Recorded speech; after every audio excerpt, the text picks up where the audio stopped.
when so they I remember this vividly too because I've seen this highlight a lot, and then they pan to you and you're like patting the ground, you know? Yeah. Are you thinking, because I always wanted to ask you this because I'm thinking, are you thinking in that moment, okay, it's great we score, but like we still got a few minutes to go? That's what I'm thinking is going through your head knowing, but I don't know, maybe I'm wrong. I'm a pessimist, man. And so the game's never done for me. There's no celebrating until like, I celebrate after the locker room.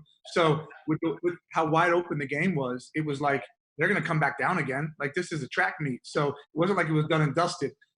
So for me, it was like, yeah, I was excited, but I was also like, let's see this thing out.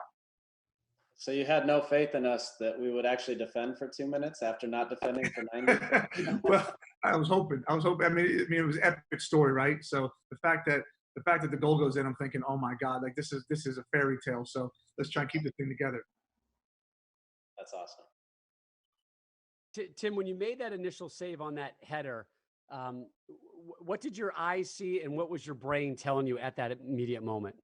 Well, I think as well when you watch the game, as I said, it was wide open. So I kept getting the ball, looking from one side, going out to the other. I play with these guys all the time. I say about Landon, like the hookup was easy. I mean, we've the players that I play with, we were together for so long, so that was kind of normal for that game. Get it, run out to the top of the box, throw the ball out to the other side, and keep it moving. That just happened to be the key that opened the door. But I look for Landon all the time. I always look for my wing outlets because I know they're there, and they were getting just as tired as we were, but obviously we had the better athletes. Tim, we were talking to Landon earlier with this goal and with this moment. And while Landon scored the goal, everybody was involved in it, and everybody has a story about it. And you have been, I'm sure, told stories from people. Give us a couple of stories that you've been told where people are using this goal as the context for what they're talking about. Well, I think as well when it almost gets lost for me as well, and like people forget sometimes about like the Algeria goal. You're like, oh my God, that it was such a turning point for us in that World Cup and for U.S. soccer in terms of that generation. And it was so big. And I think people always talk to me about where they were when they were doing, what beer they were drinking that got tossed up into the air. It is special to be a part of U.S. soccer and have those singular moments that fans for generations will hold on to. Like, oh, yeah, we play a lot of games and it's special, but that one singular moment, they know exactly where they were, they know who they were with, and that makes it more special for me. I always said, like aside from Nick Raimondo, there was no goalie. Nick and Tim were the two who, like, when they got the ball, their look was immediately, how do we get going forward? Like, how do I get the ball forward quickly? And a lot of goalies, you don't touch the ball much. And so, like they grab it and they're happy and they're running around the box and like all this. But it's like, that doesn't help your team win, right? So if there's a chance to go forward, go forward. And Tim always did it. And then there's a moment, actually, I didn't even realize this because there was a moment like 20 minutes earlier with Tim, you almost make the same exact throw. Mhm. It's almost the Yeah. exact same play. And I totally forgot about that, but it just goes to show you like how alert you were. And what do you, we asked Los this, but what do you remember about, he was like kind of coy, but what do you remember about the celebration after in the locker room? Well, look again. I'm so jaded because I'm a goalie and I can't celebrate. But like I just remember as well the moment. It was stop start, right? It was the exact. It's like when a shooter's in the NBA shoots a shot and he's not open. It's like you're like shoot, yes, no, save, what, and then it finally goes in, and then your guys' celebration and someone flying over the top of the pile, and I got captured by a magazine, and obviously I got to celebrate with I think Jay Demerit and Steve Trendolo at the end. We're laying on the ground cheering. Look, the dressing room part for me is a story I tell people all the time. It's special. It's a moment no one ever get.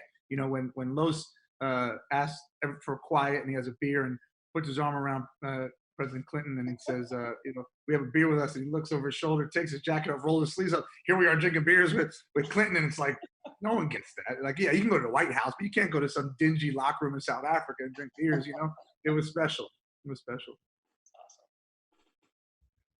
Yeah. Where is U.S. soccer 10 years beyond that 2010 win in your eyes, Tim?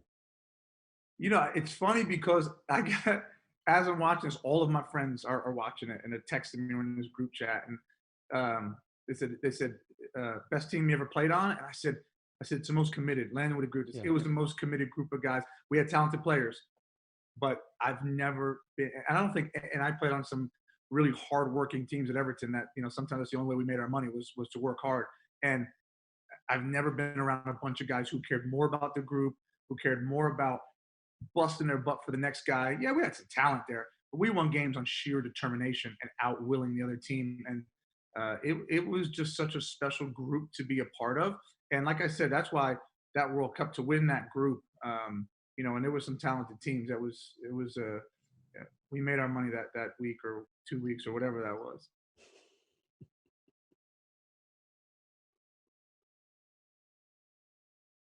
So you've been able to digest it. What is the feedback you're getting from your friends, your associates, and how are you remembering this game now 10 years later?